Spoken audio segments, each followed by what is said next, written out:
A lot of people have a hard time switching off, the work stuff and either bringing it home or not coming home. Life is more than just our work, and so we love our work. We love helping people by doing our work, but you got to take care of your family. That's it. That's my main message.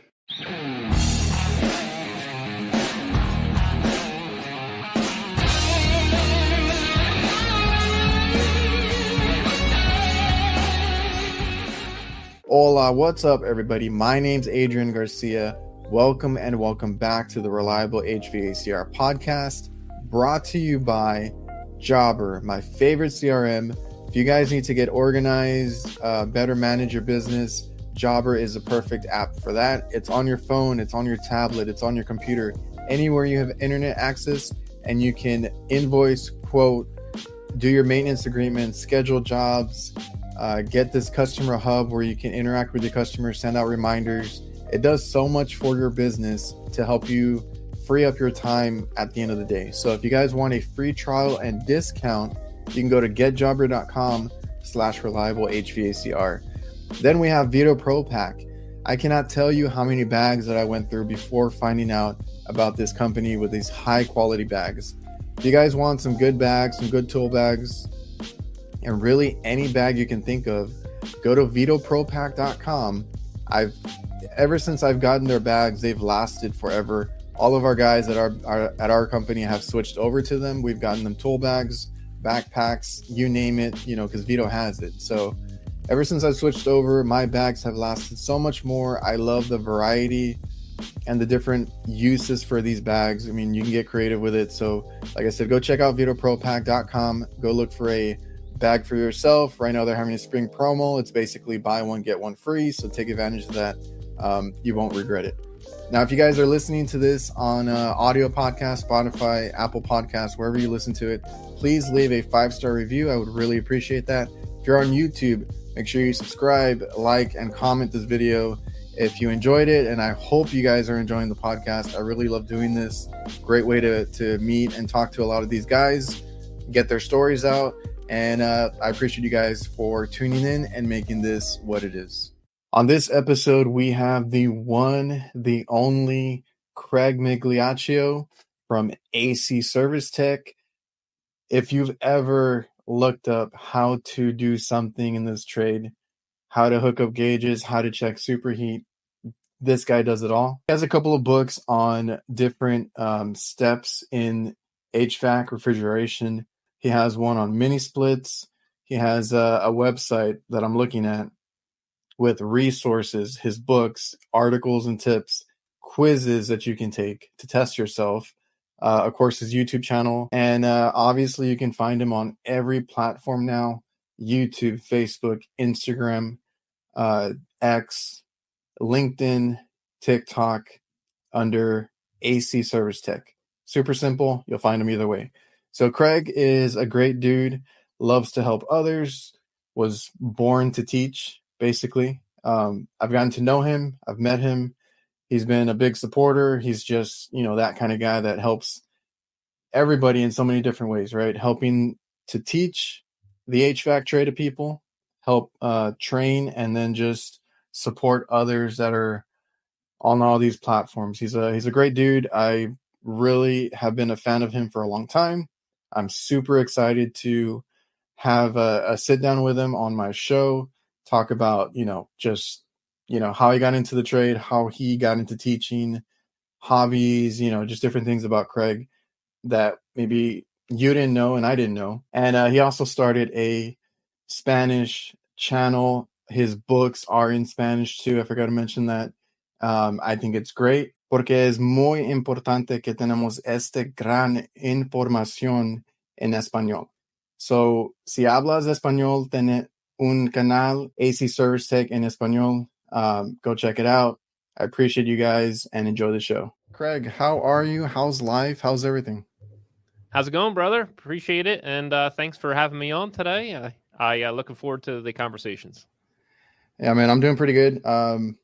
We stayed busy during the whole, I guess, winter. It's not really winter. It was like 90 degrees last week. We got a little bit of a cold front coming back in. It's, Texas weather, but we stayed busy. So it's been like steady. I just anticipating the whole summer rush. You know how it gets in the summer for us, and it's going to be pretty hectic. You know. Yeah. So we live in a tourist town. So I'm at the very southern tip of New Jersey. And so our population increases like 10 to 20 fold. It's crazy. And so there's tons of work to be had and you know, in the summertime at least. But right now it's kind of like in between seasons. So I guess some of the companies right now are a little slower than normal because it's like 50 degrees here. So like today it was 50 in the morning. Right now it's like, I think close to 80. I warmed up pretty quick. And that's just what I'm used to because it's like, it's never really cold. I tell everybody that comes on here, because we always end up talking about, like, especially right now, that some places are slow. I've heard that. Mm-hmm. And it's unfortunate, but we try to, like, when it gets cold here, like I said, 50 is cold for us. So then at that point, we don't even run no heat calls. Everybody's like cracking their windows open, leaving the door open, because it's always so hot here that's just free cooling for everybody, right? So yeah, there's not a lot of calls like that in the winter. We do a lot of AC year round, and then I do refrigeration, so that kind of keeps me busy, right? You know, year round and stuff. And man, my lighting today. Anyway. That's what keeps us busy, and then we always get into maintenance and stuff. So we've been kind of big on that the past couple of years. We deal with fast food chains, so every customer gives us like 15 to 20 stores. I've just been doing maintenance every week for the past couple months now. I Gotcha. It's like the most boring part, but it's what, you know, pays the bills. Right. Yeah. Yeah. So, I mean, that's preventative maintenance for us. You know, it's like around like 65 degrees or something like that. It's usually like April. Basically, we're going to start getting into them soon. But we're typically at the end of April, we're doing preventative maintenances, getting ready for air conditioning season. Yeah. Sorry. I have one that just came up, and I have, what are we, March? I have until April to finish a good 18 stores of AC maintenance. And then Gotcha. Like, you know, right after that, it's going to be all those no cool calls, hot roofs, long days. Yeah. But anyway, so Craig, you have this channel that you made this content over several platforms. I mean, I've seen you on Instagram build that up now. I'm not sure if you're getting into like the TikTok or anything else like that, but you're doing long form. I think you're doing short form content now, trying to reach out as many as you can. You're the 2023 Influencer of the Year. That was really cool to see you get that. And then to see Ty Brenneman get that this year. Yes. I was really hoping he'd be there because I'm a big fan of his as well. And I don't know how I got in that whole conversation because I was like, I heard my name and I'm like, why am I up here? I was rooting for Ty the whole time. It was really cool that you got to pass that on to him. Yeah, absolutely. I wish he was there because I would just yell from the rooftops, you know, like, Ty Brenneman, get up here. I mean, he's a lot of people. I'm like, hey, I'm friends with Ty Brenneman. They're like, yeah, duh. You know, yeah. You know, I love that guy, you know, so it was nice to even have him. He came over during the summertime and got to spend a week together here at the shop. And so we recorded some video podcasts and things like that and did some classes here.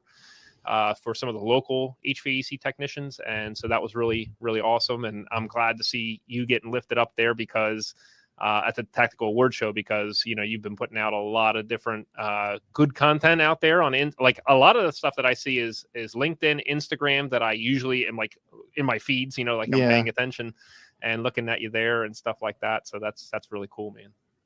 I'm trying. It's a whole other job. I think you more than anybody understands that, especially with the stuff that you've been doing, you know, the channel, the YouTube channel, the book, or the several books now, all the social media platforms, your website, you're going around speaking and presenting as well. Like you got a lot going on too. So we appreciate the content that you put out. Yeah. It's a lot. Yeah. It's a lot. Yeah.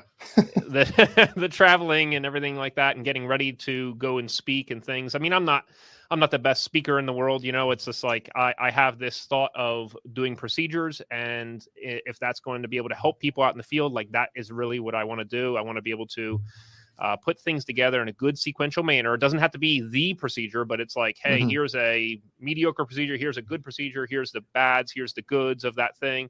And in order to be able to help people do their jobs and so that they can become more valuable, I mean, like, that's really what it's all about for me. And so it's just more of a matter of getting, all of the different things done, with our social media clips. Like, we're doing like little, maybe 1 to say 3-minute videos we'll do like daily, and then one long form YouTube video every other week. And yeah, we are on TikTok now as well. And so we're repurposing some of our existing content and putting it into like bite-sized nuggets. And Ty, Brandon was actually the one that encouraged me, in reference to that stuff. It's like, it's okay to not have to explain every single little thing about things.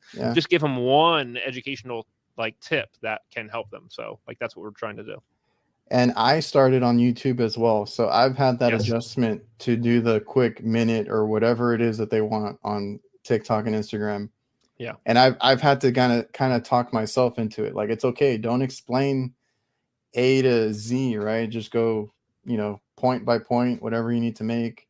And that's essentially what you want to do on those platforms. And then it's a whole learning curve, because like I said, I came from the YouTube world where you could put up a 20-minute video, 30-minute video, whatever it is, and get everything you need to say out.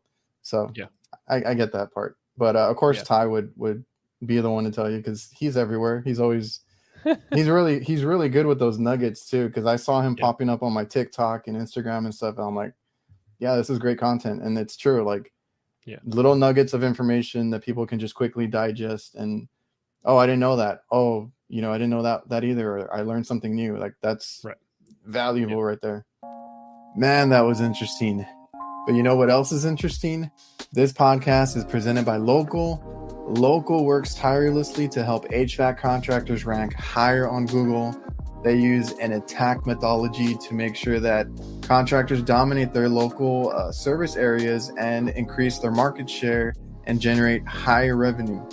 Reach out to Local at localhq.com/reliable. Mention me or the Reliable HVACR podcast, and you'll get 2 months of SEO for free. So then, the YouTube was where it started, right? For you? Yeah.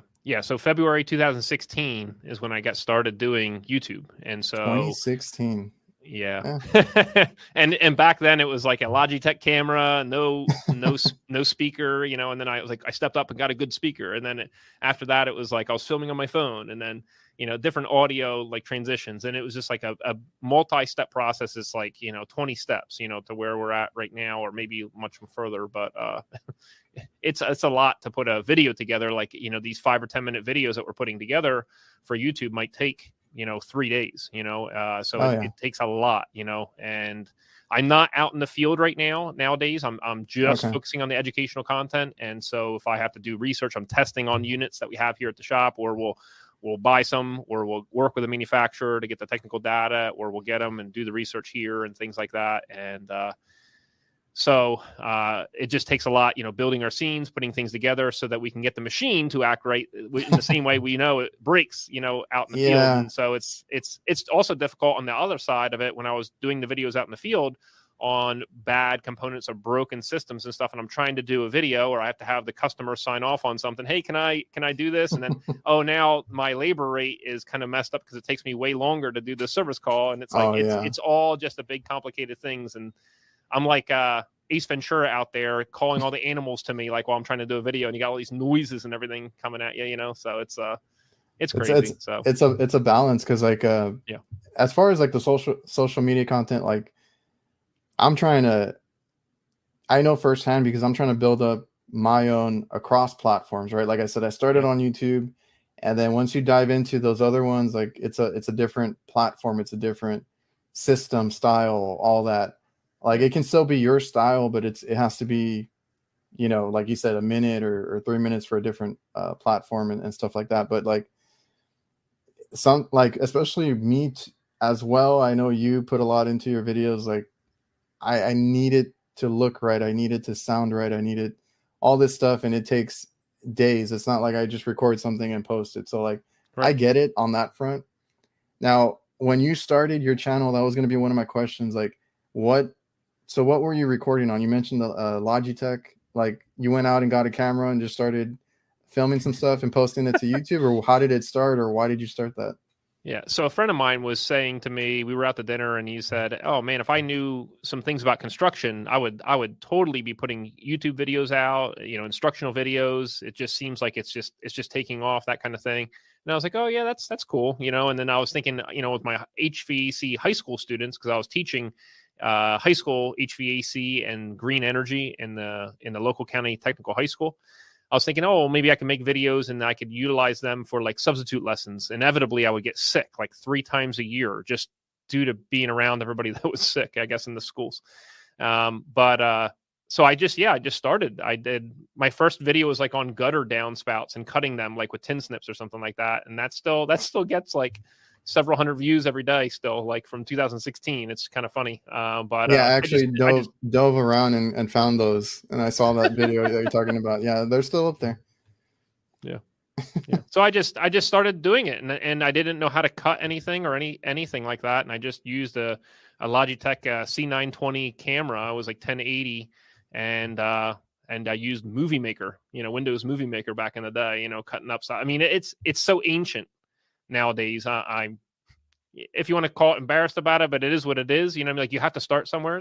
And I had all kinds of like loud music in the beginning, like bang, bang, bang, bang, like making literal veterans like have PTSD, like, having to listen to the videos because all the bang noises. I thought it was cool, but I just apparently don't have an artistic bone in my body, in reference to that stuff. So, but I like educating people, and I like being able to lift somebody up. I like being alongside somebody in their life journey, encouraging them. And a big thing, when I go out to these events nowadays, for me, is realizing that I get to encourage people. Like that's a huge deal for me. And like I'm always checking up on them and their family life, because a lot of people are on call all the time or working so much, and they just kind of forget about family. And it's like, well, HVAC, although we love it, it's a tool to support our families, and we need to, and it all has to do with our family. You got to have family time. You have to have like an off button, to fully that's what I mentally tell people. focus on because, and that's when I ask, during the podcast or just talking to people like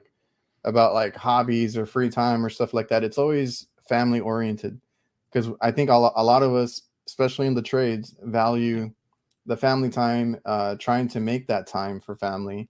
And you definitely, I tell people you need to have like a boundary, and even more so if you're doing YouTube content creation and anything like that. Because when I started, I had nothing to do. It was during the whole COVID thing or right after, and I had a lot of time. So I started, my channel, did what I did with it.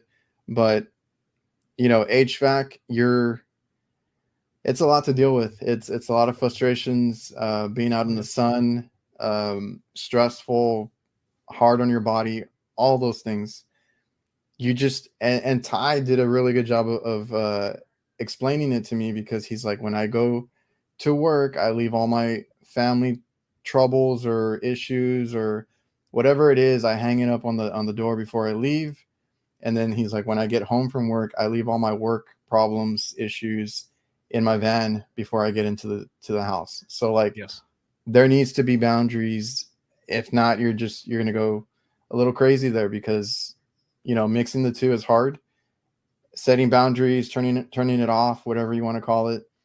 Enjoy your family time after, because it's hard. It's hard just being an HVAC tech. I mean, it's straight up, just, it's hard. Yeah.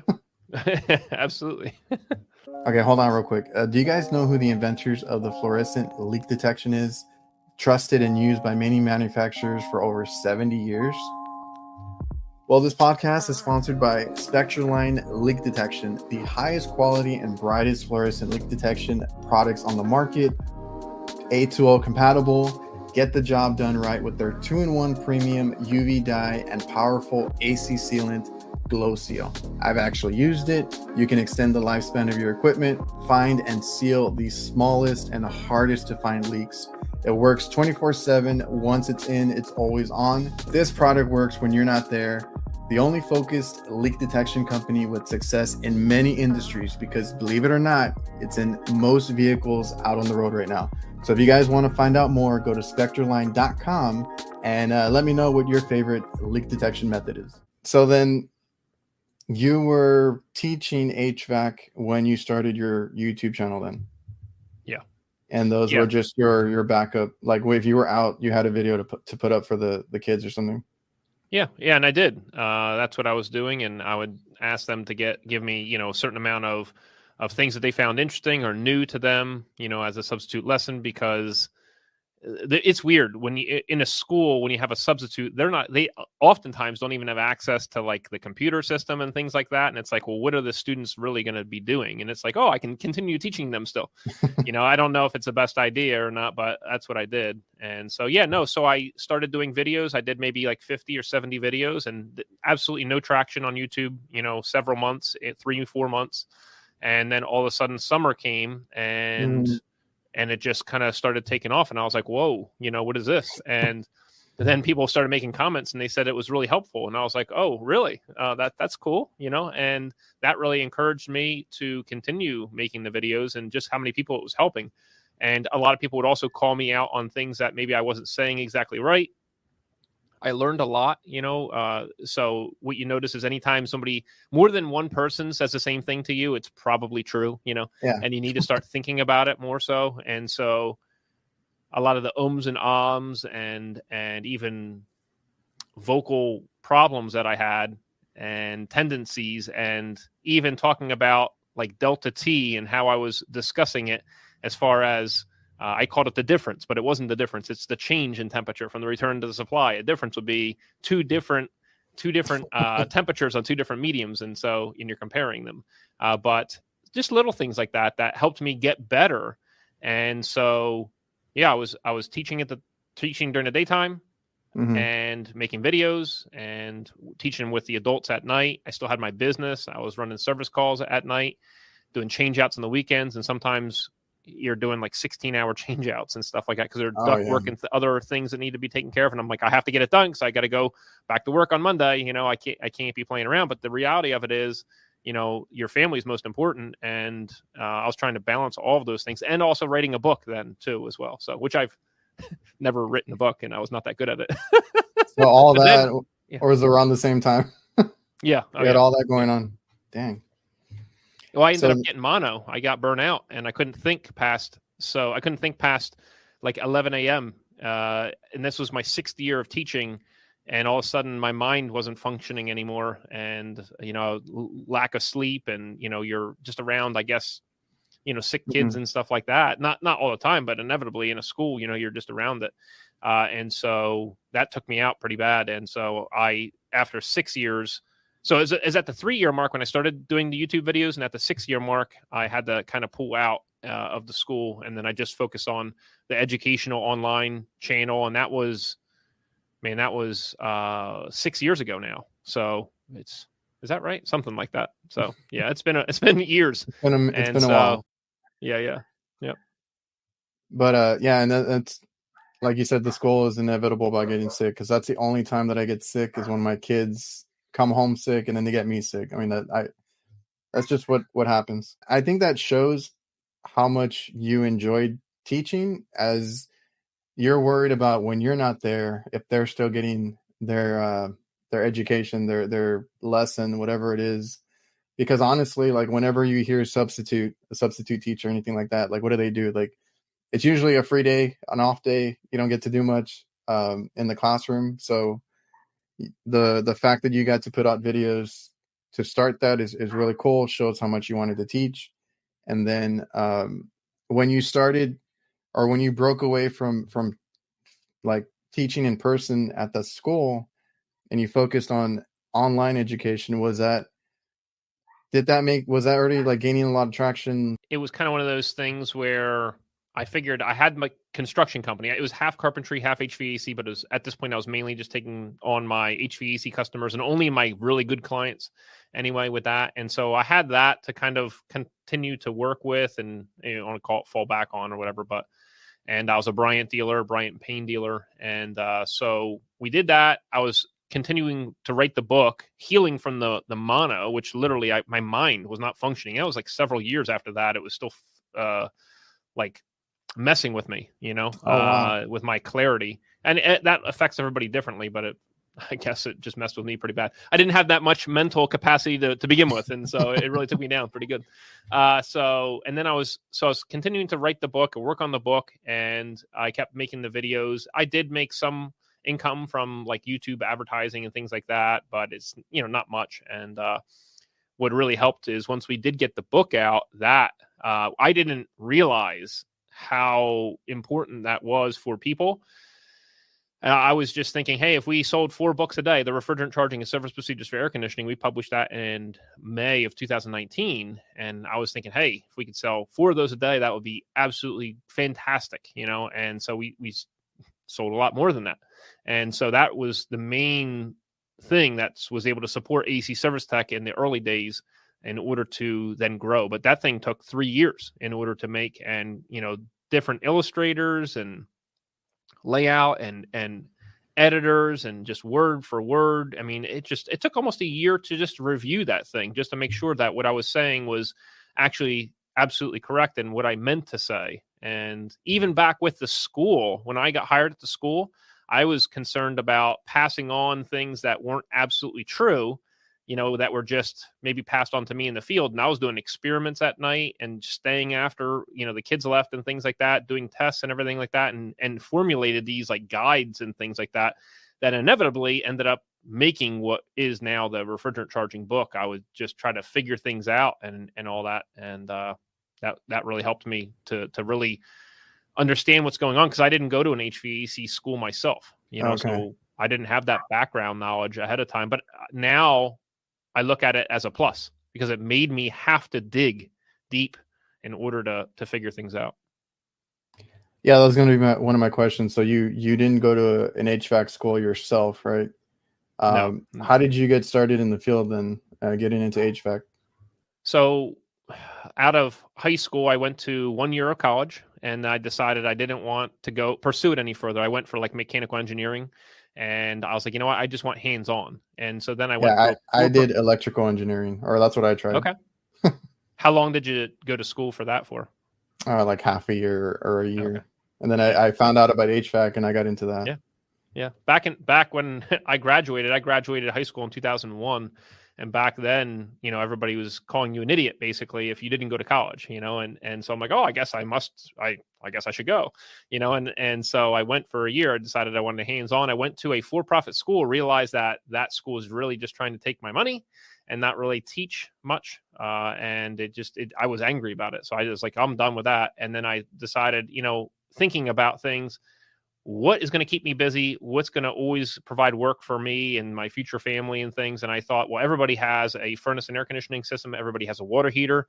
And so I started applying at local HVAC companies, and I got hired at one local company. I stayed there for about 3 months, and it was not a good environment. The people there were doing drugs and trying to steal time from the owner and things like that. I'm the helper. I'm yelling at them. And like that didn't go over real well, because helpers, you're supposed to keep your mouth shut. I've been there. You can't tell anybody anything when you're the young guy or the new guy, Yeah. So anyway, I ended up leaving there after 3 months, and I got hooked up with a company that he really appreciated where I was coming from, and the owner put me with the installation and service manager, like 35 years, and I was asking him questions at lunchtime. I had like my little playbook, my little binder with papers, and I was just writing just constantly while I'm eating lunch. And even when we were working, I asked him if I could ask him questions while we were working, as long as it didn't seem to slow me down, to slow him down. And he said, no, it's no problem. Keep going. And I said, all right. I would keep asking. And then at lunchtime, I'd quick rate all those things down that we discussed earlier in the day. And he was awesome. His name was John O'Donnell, and he was willing to take phone calls in the middle of the night back, like when I was doing service at night and things, because we didn't have any YouTube. We didn't have, like, you couldn't find anything on Google about things. We didn't have internet access, obviously, any of that stuff. We just had the little radio phones. And so the best thing we could do was just clear our head, by walking outside for a little bit, or if hopefully we had a manual in our truck or something like that, if the job site didn't have a manual. So, So he was really encouraging and helpful, with that first career there. And so you went for mechanical engineering initially, and then you kind of found the trades. Did you grow up around any trades, like through family, parents, anything like that? Yeah. So every every every guy, at least in my family, was a carpenter at some point in their life. My uncle was and hey, women can be that as well. But it just happened to be that, the guys in my family were carpenters, and my dad was a farmer at that point, but he was a carpenter and a roofer at one point. And so my uncle was a carpenter. My grandfather was an architect. I grew up in his architect office, running around in there. And so when I ended up leaving that second company I was with, that second company sold, the owner sold his business. And at that time I decided to leave and start my own business. That was half carpentry, half HVAC. Because I was growing up around carpentry, I was able to work with my uncle, and I would sub him out on jobs. Like, hey, we're putting 7 skylights in. He would come over, help me put 1 in, and then he would leave, and then I would put the other 6 in, or do roofing or whatever we were doing. And then I was thinking I just didn't want to have a lack of work. So I was doing carpentry and HVAC. But the problem was, after about 9 months or so starting that company, I was 3 to 8 months backed up. I got a lot of work from people that knew me, also within the church and stuff like that. It's kind of like, if they know you and they trust you, that's more important than even their knowledge of how skilled you are in that trade, but I was just very diligent about all that type of stuff, doing spackling and everything, redoing bathrooms and stuff. But anyway, I was 3 to 8 months backed up at all times. And then I'm having to do service, and then I'm having to do change outs, because I'm I don't want to leave money on the table for the change outs. That was big money. And so I would take on those things, and it just, too much work, 60, 80 hours, easy, every week. And that was too much. It's a lot. The HVAC field is always in demand. Once you become a knowledgeable person, people are always coming at you, and you have to learn how to say no. Yeah. It's a good trade to be in. And like you said, they trust you, they trust you, you're reliable, all that stuff that helps in that trade. Did you have to back off the carpentry? Did you keep that a 2-sided company for long, or did you pull away to the HVAC? Yeah, I mainly focused on, in the beginning I did half carpentry, half HVAC, and it kind of stayed that way for the first 3-4 years. And then after that, I started just focusing on the HVAC side, and then would just keep going there in HVAC for the next couple of years. And then after that, I had my first child. Me and my wife had our daughter, and I was thinking, I want to get health insurance. And I applied and got hired at a school that's about 45 minutes away. And I was the facility management, not the director, because it was there was 2 of us there, but I would take care of any new construction and any of the maintenance main things, and he would take care of most of the communication. He was there, longer than I was, and so I also was able to kind of partake in this job shadowing program. This school was where any of the kids got kicked out of any of the other schools in the southern half of the state of New Jersey. They could go here as the last place that they could possibly go to school at.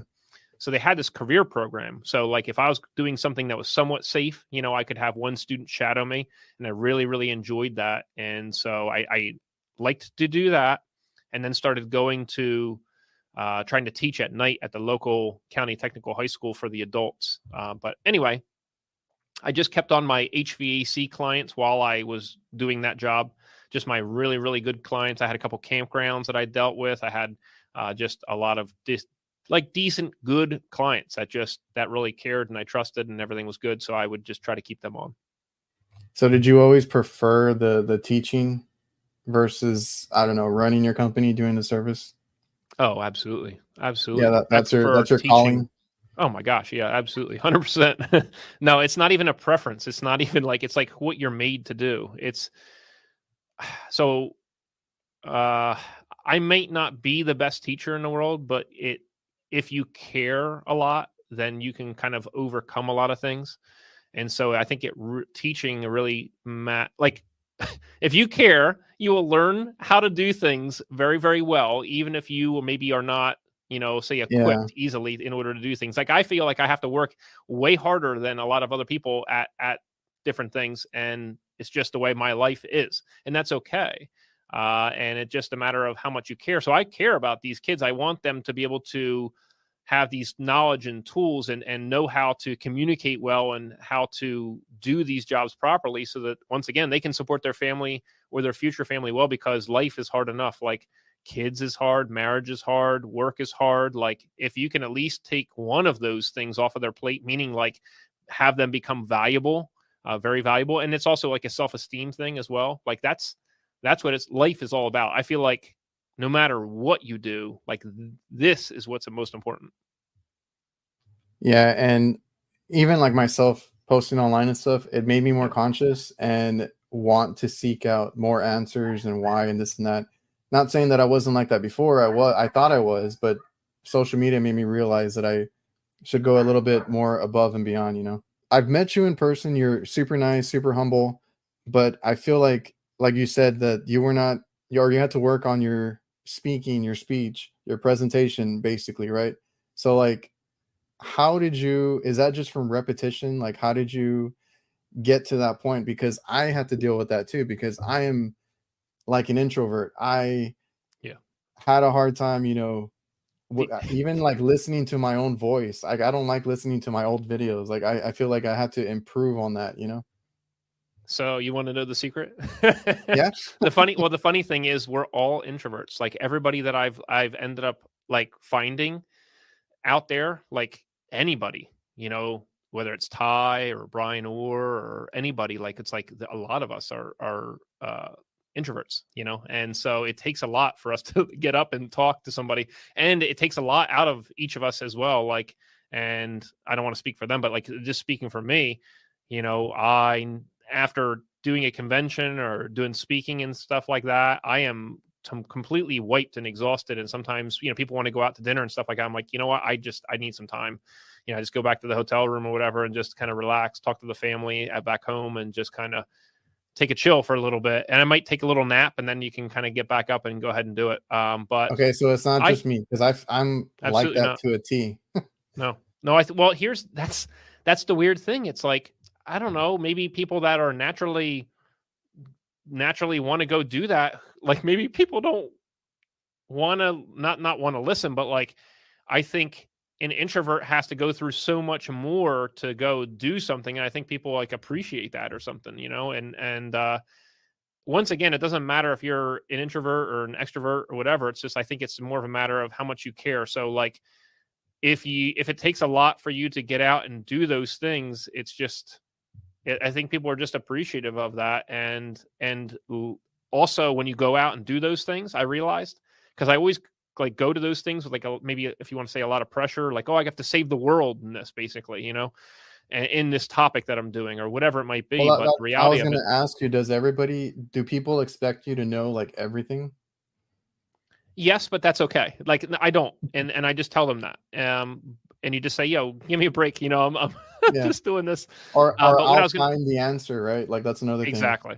No, you're 100% right. So as long as you can go try to find the answer later, people understand that, you know, your mindset is on this particular topic right now, and, you know, you're focused on that, you know. Or I also like being able to just teach one or two or three people at a time, like just small. I don't need to be up on stage or doing any of that stuff. Realistically, I don't necessarily even enjoy it that much. I Yeah, that's enjoy what I just tell people. I'm like, I don't even like talking to doing some of this one-on-one. stuff. Yeah, Yeah, I don't even like one-on-one, or doing some of just this stuff. It's just that the people that it does help, that's kind exactly. of why I keep doing the things that I do or posting, you know. Exactly. Yeah. Yeah, that's it. So Yep. like, and that's something that my dad had. Well, I learned a lot from my dad, because my dad, he's been in the trades. He used to be an electrician. Then he got into the food service industry. So he fixes like stoves, ovens, things like that in the kitchens. And he put that on me, because I always felt even a lot of pressure joining him, because he wanted a refrigeration guy so that he could do the hot side and I could do the cold side, right? You know, great partnership for the company that he started, but he leaned on me a lot because he didn't know the HVAC or anything like that, right?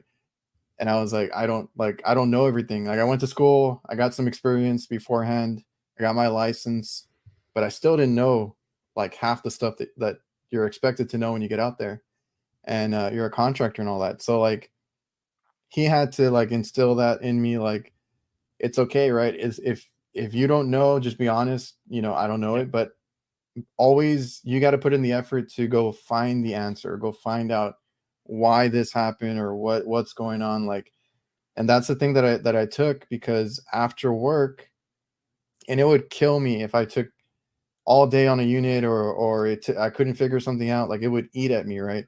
And I would get out, go look up a manual, go do something where I can actually like sit down and kind of read up or do something to get it going, that night or the next day, whatever it may be. Like, just be able to go find the answer. And right now, I feel like there's no excuse, because I grew up, or I got into the trades when internet was like becoming a thing. Like, there was no YouTube stuff or anything like that either.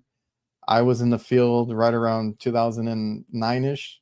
So like social media wasn't that big either. So like, I always tell people, now there's no excuse. You can do a quick Google search and go find something, right? Go find a YouTube video, manual online, all this stuff is easy, but like, just be able to, or just have the want and the drive to go find the answer. You're not going to know everything, but go find the answer.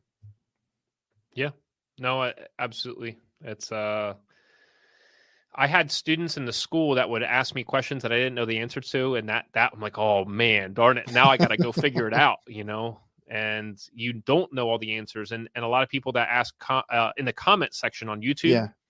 that helped me grow a lot. Like, we got to a point where I had answered 14,000 comments on YouTube. And I had to stop basically at that point. And I answered, here and there and things like that. But I used to answer every single one that came in. So however many, if that was like 30 a day back when, started with like 5 or 10, and then it was like 30, and then it was like 40, and some of those might be like, hey, thanks, but other ones are technical questions. And I started finding people asking the same questions over and over. And I'm like, aha, so here's something that we need to do a video on. And so I also learned a lot, based on those. And I didn't have all of the answers for all of those. Sometimes I had to look it up and use the knowledge that I did have in order to figure out the answer to be able to help them out. And see, that was the weird part, because when I started, obviously Chris Stevens' HVACR videos was out, NorCal Dave, like all these incredible YouTubers that were in the field, right? Because I know you do educational, Ty, all that's educational, but the guys that were in the field doing this, work videos, stuff like that, I felt like I had to be like them, right? And I felt like they knew everything, and I'm like, what am I doing here? But like, then I started getting comments, and I will say that I learned a lot too, just in the comments. I would be up front, and maybe that's why it, got some traction, is I was always up front. Like, I don't know everything. I'm looking at this. I can probably figure out how to fix it. I kind of got that from my dad. I have 2 younger brothers. The youngest is sort of good at thinking things through, stuff like that. And then the middle brother, he worked for us for a day, quit the same day. It wasn't for him. He's more of a business type person. I mean, that's totally cool. I just got it from my dad, where I figured things out. So like, I've always been able to fix things and not necessarily be able to explain it, or it takes me a while. So in my videos, I would do the same thing. I'm like, I don't know everything. I don't know why this happened, or I don't know, stuff like this, but I'll go and look it up later, or somebody in the comments will give me tips and tell me exactly what I'm looking at, and give me a breakdown of something. That I've learned so much from the comments as well. And I encourage the comments, right? It's like, as long as you're not being, a jerk about it, there's good ways to give criticism and stuff like that. So I've learned a lot from the comments as well. And it's a good thing. I put myself out there, and I'm sure you felt the same way. Like, you're putting it out there the best to your ability, and then you're gonna see, either someone's gonna correct you, or you're gonna go find the answer. I mean, there's a way to do it. Yeah, I call that like test the market, right? Like, what is really cool about where we're at now, just in life and with social media, is you don't have to beg somebody for permission. Can you imagine? I'd have to beg somebody to publish that first book. Like, please, sir, please, or whoever, like, please publish my book. Like, that would never happen. And nobody would ever allow me to have done what I did. And same thing with the videos. And so it's really like, how much do you want it? And I tell the students this: it doesn't matter how smart somebody says you are. Doesn't matter how smart you think you are. It's a matter of how much you want it. And so you just go and do that thing.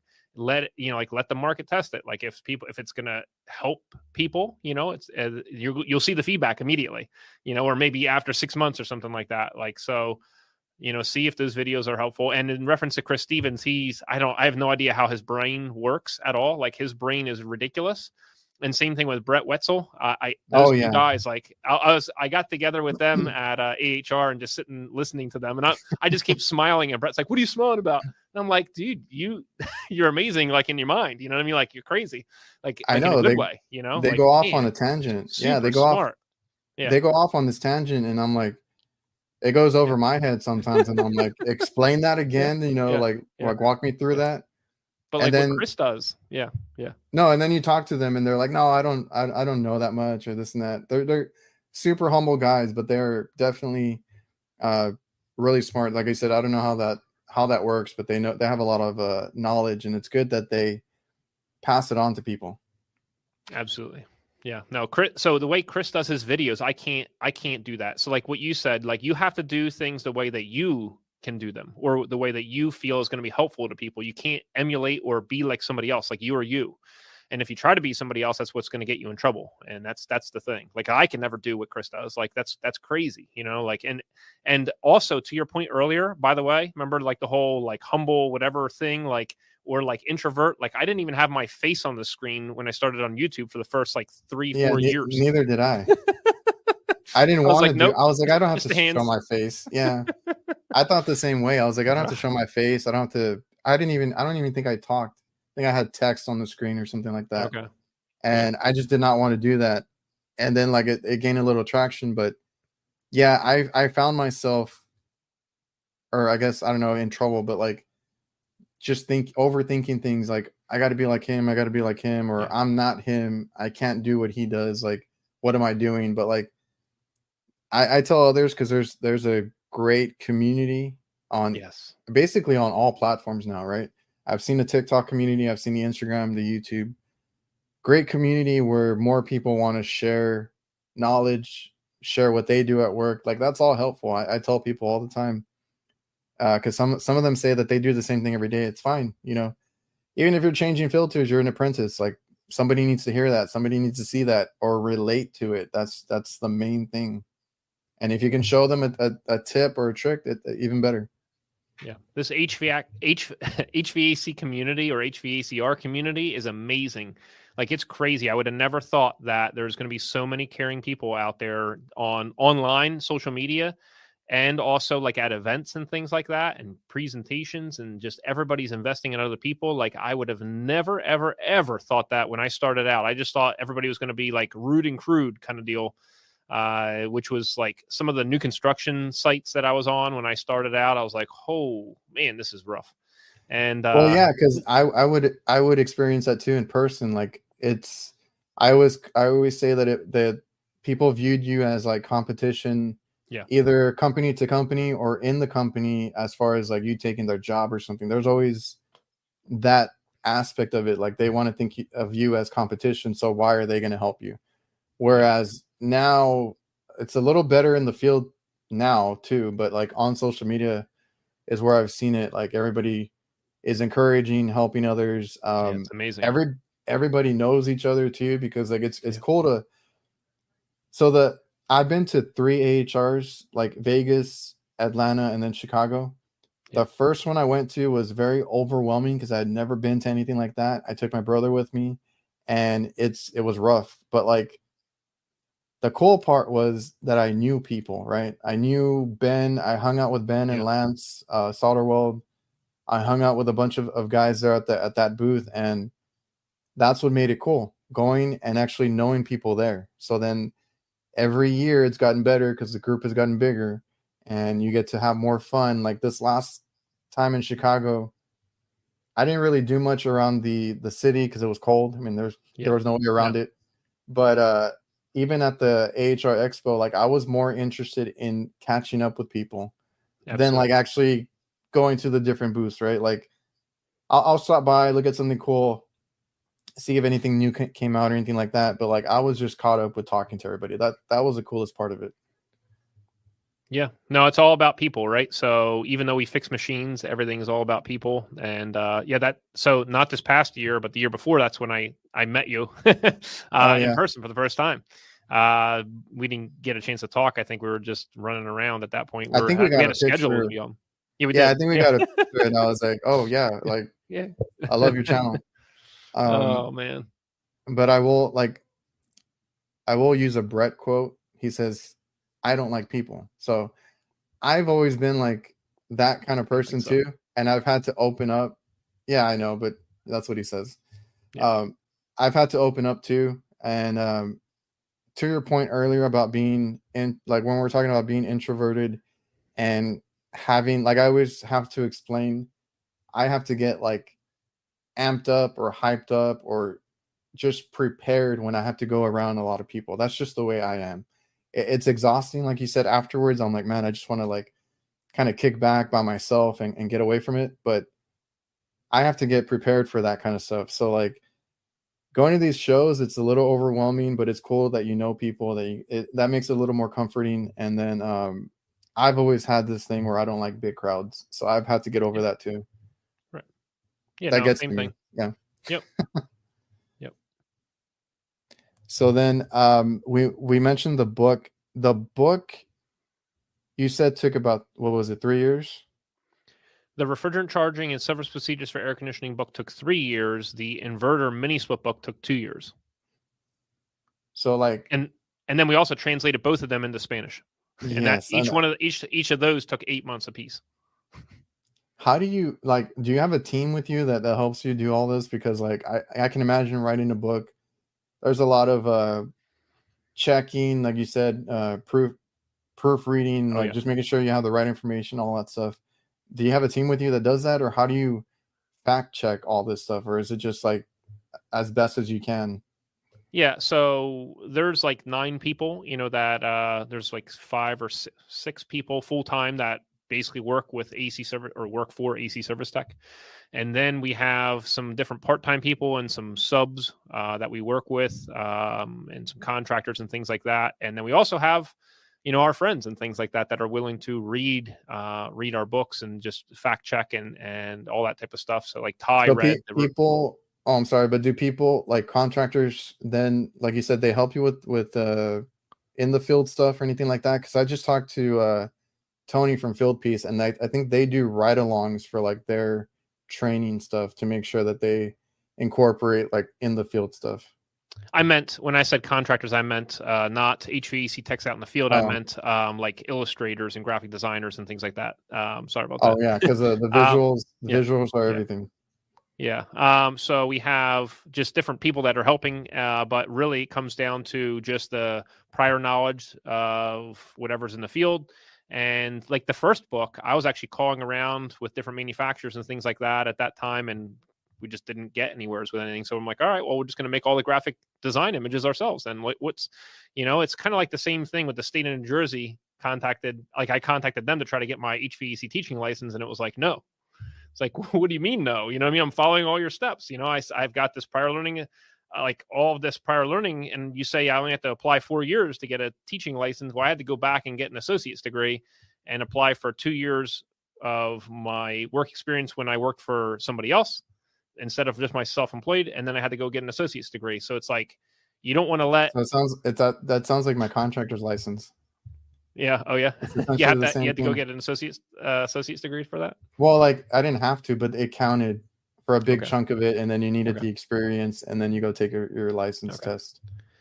But yeah, in reference to the book, it's just kind of the first book was more just any prior learning, and the mini split was a lot of prior learning and also what we already knew about the refrigeration cycle, and also testing on multiple different brands of HVAC systems. And we also worked with Cooper and Hunter in order to get the technical information as well. And even then, it's still, algorithms and things like that we can't really get our hands on. And, no manufacturer really wants to share that stuff because it's like how their systems work, and so you'd even have like circuit board manufacturers don't even want to share that with the manufacturers like across the board if the equipment manufacturer is different than the circuit board manufacturer. And so like we're third in line as a technician out in the field. And so like the way that I kind of went at the mini split book was just at the component level. If you understand how all of these components work, then you'll understand how the system's supposed to work because of what it's supposed to be powering when, and what's happening and the changes that are happening, and just the differences between that and a normal, say, single or two-stage system. It's a good thing to break it down anyway, because that in general, that's good advice, just to think about the components of the system, because they all kind of work the same. It's just like safeties and different controls in between. I always tell people that. I mean, that's the easiest way to explain it. And yeah, if you break it down, that's the best way to go about any troubleshooting stuff like that. Because we are having to get a little more technical with all the electronic components now. I've seen, I don't deal with a lot of like residential stuff like that, but I do walk-in boxes. I just started seeing, because we're like the last ones to get everything. So like we barely got the control board. I mean the boards that come in the walk-in boxes. So the communicating thing, like everything is in there. You don't need a mechanical temp control or anything like that. Everything's built into the board, and you put it in. So like the Intelligent is the one I always make videos on, because I deal with that one a lot. But I've seen techs go out there soldering or resoldering these boards because there's something that shorts out, makes a short, stuff like that. And I tell people, like, mechanical is super simple, switches, anything like that. We are going to have to learn a little bit more or get more skilled in other things like electronic components as we kind of move towards that across the board, you know? Yeah, so that's why I was targeting in on like EEVs and pressure transducers and thermistors, and how the circuit boards like are converting the power from alternating current to direct current, and it's like almost like emulating alternating current with its pulses and things like that in order to control the electrical frequency on the motors, and it's like getting into all that type of stuff. And so, yeah, it's going to take a lot, you know, in order to educate people. And so, like, we're trying. I don't, I make no promises, and we're just continuing on, and we're trying. So yeah, because when I started, like I said, we barely started seeing the EEVs and all that stuff, the electronic stuff. So when I got that, I was calling manufacturer trying to get a straight answer. It's always hard to get that sometimes, but there's different ways to check it, and you're dealing, like you said, with pulses, DC voltage. There's a whole bunch of different things that you got to look for and make sure you don't misdiagnose like a bad board or something like that. So it's just like, you know, the more we go to that kind of stuff, the more cautious or aware you just have to be. Same components, all that is just like, how are we controlling it? I was going to touch on some of the other content before we get out of here. Ahora tienen una canal en español, ¿verdad? Just say, realize. Just say sí. Sí. So you guys have a Spanish channel that I just came across. So like that's brand new, right? Yeah. So we are translating our existing videos. So we have like 560 videos or whatever, and some of them are old, but you know, maybe at least like half of them we're going to try to translate and put them onto a new channel. So it's youtube.com/@ ACST in Espanol. And so the whole object is to lower any barriers that are in people's way for growing. That's really what it comes down to. And we also have our Spanish inverter mini split book. We have our Spanish refrigerant charging book. And so eventually, you know, we'll put them in the Shopify store underneath in the YouTube channel for the Spanish YouTube channel. We have those books on our website as well. But yeah, we're just trying to provide resources out there. And it's a shame if you have these crazy videos that are broken down that took days, weeks. Some videos took 2 weeks to make. And so if we can just retranslate them into Spanish and post them and just make sure that, you know, all that the translation's correct, that can help a lot of people. So that's what we're trying to do. When or how did you realize that you needed to do Spanish content? Well, it kind of comes back to the books, right? So there's a lot of Spanish speaking people. Like some people learn well in English. Like, so different people may have grown up Spanish, speaking Spanish, and then can speak English, but they learn better in Spanish, right? So that's why we translated the refrigerant charging and the mini split book into Spanish, because it's like, well, lower the bars for entry into the field. And the whole object is if somebody is really diligent about wanting to learn, I want to be able to provide the resources for them to be able to learn. Like, that's it. So I mean, that's really cool. You have the both books translated over. Was that hard to do, or did you said it took like 8 months, right? So it took probably about,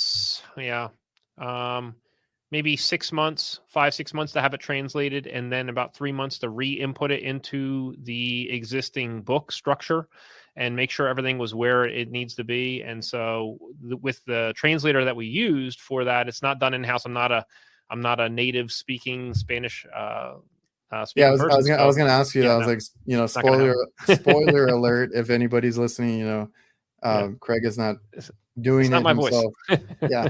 Yeah, no, we have to, you have to rely on other people. And so we relied on a Spanish speaking person with a doctorate, and she worked with several different contractors that are out in the field in various, parts in Latin America and in the US, in order to just kind of validate, her words. And she went with word for word, going through all of this stuff, and did really well in the first book. And we didn't really have anybody questioning anything in that first book. It was definitely a concern of mine, because I can't validate it. And so the only things that people got confused with were like things like fixed orifice and pistons, like, or capillary tube. Like, they didn't realize, like, a piston and a capillary tube can still fall under the umbrella of fixed orifice, things like that. It's like silly stuff. It's not a big deal. And so, so she did really, really well on the first book. And so, we did the same thing with the second book, and that one didn't take as long in order to just make sure that all the words were correct. Yeah, it's not an easy thing. Yeah, it's not an easy thing to do, because not everything translates directly in Spanish, right? Like, it's like 20% longer. Yeah, it has to be. It has to be like analyzed and by somebody that actually can correct the things for you. Because if you just throw that or spit it into a Google Translate or something like that, it's going to give you something completely different. Because I've messed around with that, because I'm not fluent in Spanish, and I did grow up around it, but it's not my first language. But I know enough that when I try the Google Translate or any of those other translate apps, and then I mess around with it, I was like, that's not how we say it, or that's not how I would say it, So like, that is a whole process that you have to tackle. So you guys did your due diligence. We tried. Kind of did your homework a little bit, get somebody to help you out with that. And then now the channel. So are you guys gonna focus on the channel now too? Like, are you gonna get a lot of content out, or how long does it take you to get content? Yeah, so we're going to try to post 2 videos a week, one on Wednesdays and one on Saturday mornings at 8 a.m. Eastern Standard Time, and until we can get like at least 100 videos out on that channel. And so we just set it up, and we released another one this morning. So we got 2 on there so far. We literally just started it. We got a couple hundred subscribers on there, and that's good. Just trying to get the word out, and just see if it can help people. I think it'll take many months probably until maybe YouTube will pick it up if it's helpful for people. I mean, that's really what it comes down to. If people watch it, then it'll do well. If people don't watch it or don't care, then it won't do well. And that's the end of it. I've encouraged others that are like really good at it, like Francisco Climaster. Yes. He's awesome. He does, like, he said, or he told me he was shy, and I'm like, okay, well, now I love his exuberance. You know what I mean? Like, he is awesome. Yeah, I got to meet him at HVACR the HVAC Tactical Word Show. I got to meet him right there, but I was talking with him ahead of time, beforehand, like through Instagram and stuff like that. So I was really, really excited to meet him. Yeah, and like, he told me he was shy at first, and then I see him posting, and I'm like, this is the energy. Like, this is great, And then I've seen other Spanish content popping up, and even Curtis, HVAC guy on YouTube, made a Spanish channel because he speaks Spanish. I think he learned it on the job or something like that, and he picked it up. So now he's doing that. I'm like, great. We need more of that. We need more, like you said, like not having walls up from other people trying to get educational content. That's what it is. I think a lot of people. Yeah, a lot of people learn from him really well too, because he's just like kind of like layman's terminology, you know, like, and just kind of just straight shooting here. This is what's going on kind of stuff. I really like him too. So it's, and he's he's in your HVAC nights, right? Like in the group, right? Yeah, we've been friends for a good while just through Okay. YouTube and comments and stuff like that. And then the same thing with Jake, the other member. Yeah. But Yes. it's just crazy how you form these friendships, because those guys I've talked to like a lot, and then we just decided to, kind of share our conversations on air, online. Yeah. And then here we are. Yeah. So I think I got to meet Jake like 2 or 3 years ago at the symposium. that's another Right? that's another high energy guy. Yeah. Oh yeah. He's your hype guy, right? You said. Yeah, I was like, we need each other, right? Because there's Kurt, all the knowledge in the world. I kind of put things together, try to set everything up, and then Jake's the guy that carries like the energy through. Yeah. Yeah. Awesome. As far as like the new phase out, I've been through the phase out of like R22 going to 410, but we still use like 404A and 410A, and I even had to buy 134A the other week because I still do a lot of older refrigeration equipment. And now we're going to essentially, I haven't dove into the 448s or whatever those other ones are, like the yeah, and then there's 430, and then there's R32. So we got those coming in. Yeah. So you got the Chemours R454B for residential and light commercial heat pumps. Yeah, and R32. And so it's looking like R454B, that's the Option product. And that is going to most likely be in probably like most manufacturers' equipment. And then you're just going to have R32 in Goodman. But I'm not sure yet. We'll have to see. We have to wait until probably about halfway through this year. It looks like when some of the manufacturers might start releasing some of this equipment. And Copeland has their new 2-stage and their variable speed compressors now ready for those 2 specific refrigerants in our residential light commercial field. And then coming in January, we're going to be probably starting to install a lot of it. But, the problem is we still have to wait and get it from the manufacturers first, for in the equipment. And so we'll see what happens there. But realistically, even though it's A2L refrigerant, it's slightly flammable. It seems to mainly light during the phase change. Like if it was like a big leak, that's when it might light. But it's just a very, very, very mild flammability kind of thing. And so most of our tools are already set up for that. But you want to use tools that are A2L certified, but it's really like a certification that's they're self-certifying basically. And Ty Branneman has done several videos on this subject in reference to the vacuum pumps and recovery machines and things like that. They just are sealing the electrical compartment, from the refrigerant part, and that's really the main concern, because it's still using the same oils, and you still have R32 in the products and stuff like that. I mean, R410A was R32 and R125, and then you have R454B with that same refrigerant R32, and then you have a mix with R1234YF. And so it's really all very similar refrigerants, and they've been using R32 over in Europe for like 20 years. 24 years at this point. It's going to be okay. Like do the procedures correct, flow nitrogen, and things like that when you're brazing, and do your proper practices, and if you do that, we should be okay. But there's also certification programs in case people are concerned about it through ESCO, and I think the EPA is considering a possible certification for A2L refrigerants, but at this point it is not mandated. There is no mandated A2L certification other than just your standard 608. Well, that answered my question, because I was going to ask like, what's your take on it? Because like, that's been a topic lately. I know I've heard you, Ty, even Tony talk about it a lot. But essentially, if you're doing the right practices and you're doing your proper procedures, like you shouldn't have anything to worry about. We should be okay.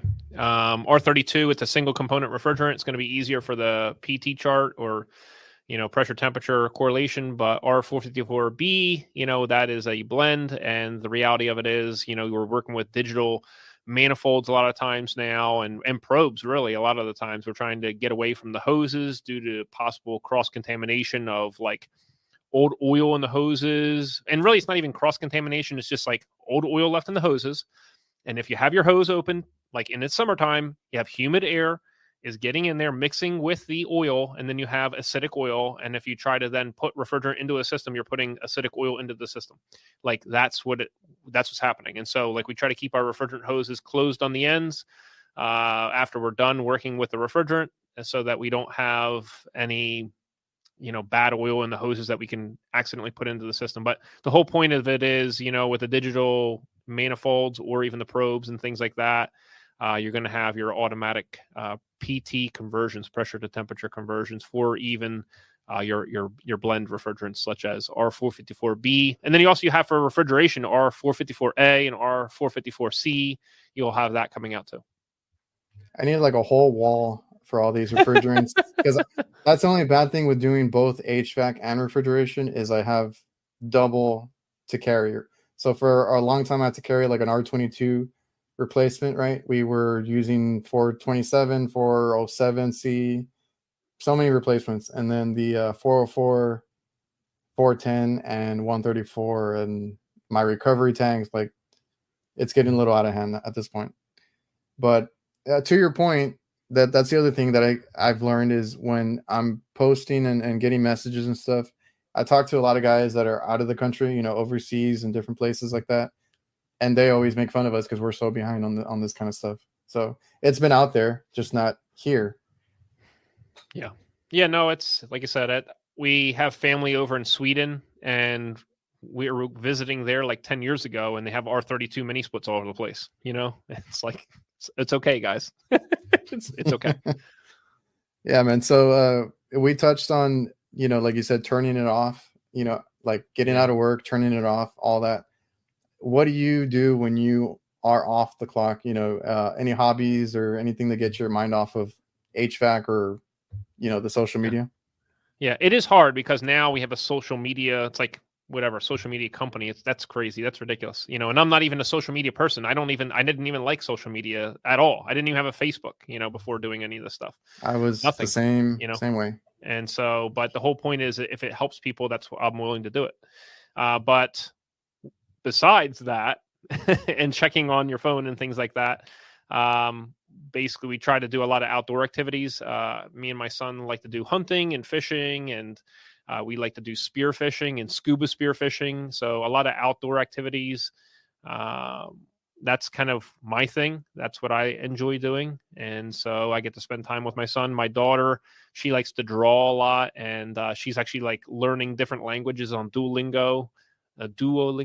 And so she's getting to that age where she doesn't want to kind of play as much and do different things. But, my son likes to tag along and do stuff outside, ride the little dirt bikes he has around the yard, stuff like that. Yeah. I think we all like to, yeah, the HVAC community, they like to be outdoors. I don't know. It's a common theme that I've seen. I love being outside with my kids, barbecuing, playing some sports, stuff like that. Getting out of the house, is just a good thing. Yeah. And so the whole spear fishing and scuba and all that, is that something you grew up on? Like, did you always do that? Or is that a new activity? No. So when me and my wife got married like 17 years ago, some of her cousins went spearfishing around here in New Jersey, and it's not very clear, but some days it can get clear. And so I thought that was really cool. And so I actually started going out to our inlet on a kayak and started doing some free diving and some spearfishing and things like that. And then we had our house get hit by a car and got totaled. And so, yeah. And so during that time, I'm like, yeah. We were at church one Sunday, and all of a sudden we get a call from the police. There's a car in your house. And we're like, oh, really? And so we had just got done, buying this house. It was 6 months, nights and weekends fixing it up, but it was too close to the road, and a drunk driver came and just veered off the road and just plowed into it, went on an angle and just plowed right into the house. Luckily he didn't get decapitated. But anyway, during that time, it was like, man, this is nice. Like you dive underwater. There's something about holding your breath underwater when you have all this other chaos stuff going on, in the world. And this is like another world down there. When you're underwater, you get to just see this whole other crazy world. And that's when I'm hunting. I like to see the animals, like how, not just hunt, but like see the interactions of the animals and see what's going on and just nature and things like that. It's really cool. And we did get to go out to Hawaii. That was beautiful. That was like underwater, like caverns and everything. We went out there for my mother's 70th birthday, and just to spend some time with her. And that was awesome. Me and my son get to go out and do that type of stuff. Spend time on the beach. That was amazing. So, but yeah, anytime we get the chance to go down to Florida, a lot of our friends from New Jersey have moved down to Florida. So we go down the West Coast and come up the East Coast, and we stay with all of our friends down there. And and sometimes I'll visit with like Brian down there and stuff like that. And Andres Ponce from Target Sales, he's awesome as well. He goes spearfishing. Brian doesn't, but Andres does. Oh, really? So yeah, me and my son got to go out with him last summer, so that was really cool. Yeah, that sounds interesting.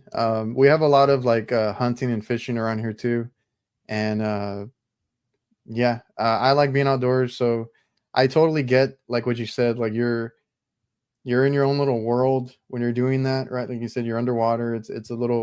It's still crazy because not everybody spearfishes, but it's how you get away from the other world, which is the HVAC, even the social media, the crazy stuff, all that kind of stuff. I get that because I do that with sports, specifically like basketball. Like I like to just go by myself, go to a basketball court by myself, and just like, not think about work or anything like that. Like we need things like that to get our mind off of stuff. But like, I mean, family's first. There's always family, but I always tell people you need a hobby or you need something else just to kind of keep you sane. Yeah. Yeah. Like I don't relax by relaxing. You know what I mean? Maybe I'll sleep in or something like that every once in a while, but besides that, I have to go do an adventure kind of thing and completely get out of my own mind. And sometimes it's like a struggle, like spearfishing or something like that against currents and things like that, holding your breath and doing all this stuff. Like it's an adventure. And so that's what I like to do. That's my form of relaxation. Yeah. It's like an HVAC tech thing. I can't sit still, so I don't like just being in one place or anything like that. I can't sit still. Yes, I agree. Okay, so I've had you on here for a little over an hour. I don't want to keep you too long. A lot of people go to your videos to learn something. That's a cool thing. They can just type in how to do this, how to do that, anything in the topic really, and find one of your videos. You've covered almost everything, right? I think you said like 500 videos, or what are you up to something now? Like that, like 560 or some 570. So there's a lot of topics and things like that are on your channel. To close it out, what's something that you want people to take away from the content you put up? Like any advice, anything that you want them to take away from your content or learn or remember from watching AC Service Tech? Content wise, I mean, there's a lot of content stuff, but my most important thing for everybody is when you're young, go, work a lot, make money, go up the ladder, become valuable, learn all this stuff at night, trying to figure out, watching these videos, reading material and things like that, get valuable. But once you have a family, you need to start paying attention to that. And the hard thing is a lot of people have a hard time switching off, the work stuff and either bringing it home or not coming home, or being on call or being told that you are on call all the time. And you just can't allow that to happen. Like you have to figure out a way to balance that for your family life. So do I care about one specific content of something like that they watch from me? No, I just want there to be good value, like them to become more valuable based on anything that they're looking up between mine and everybody else's, your content, everybody's content. But you have to figure out, like, you have to be able to switch. And a lot of people, I literally say this and people are like, ha ha ha. Yeah. And I'm like, no, you don't understand. Like you have to. And they're just like, oh, I'm too busy, I can't. And it's like, all right, well, we're going to see what's going to happen, because life is more than just our work, and so we love our work. We love helping people by doing our work, but you got to take care of your family. That's it. That's my main message. No, and that's a great message, because that is something that I try to, and it's kind of something that money makes the world go round. That's just the way it is. And sometimes I feel like maybe I don't want it as much, and I wouldn't say like I'm ashamed, but like it's hard because a lot of the guys in the field that run a business or that work somewhere, money's always on their mind, and you're expected to want to be like the richest person or the most or the biggest paid tech at your company. But I value time a lot. I value that just as much as money. So like you said, make sure you balance both, take care of yourself and your family. Obviously, you know, I want everybody to make enough money to put food on the table, take care of their kids, their family. But man, if you don't separate it, if you don't turn it off, like that's not good for you. So good. I love the advice. That was great. Yeah, thanks, brother. Appreciate you having me on, and yeah, anytime. Yeah, I really appreciate appreciate you. I really appreciate you taking the time, man. I know you're busy. I know you got a lot of things going on right now, but thank you for coming on, man. Appreciate you, Adrian. Thank you so much. Thank you. All right, everybody watching and listening, I appreciate you guys as well for tuning in and watching. So I will see you guys next time.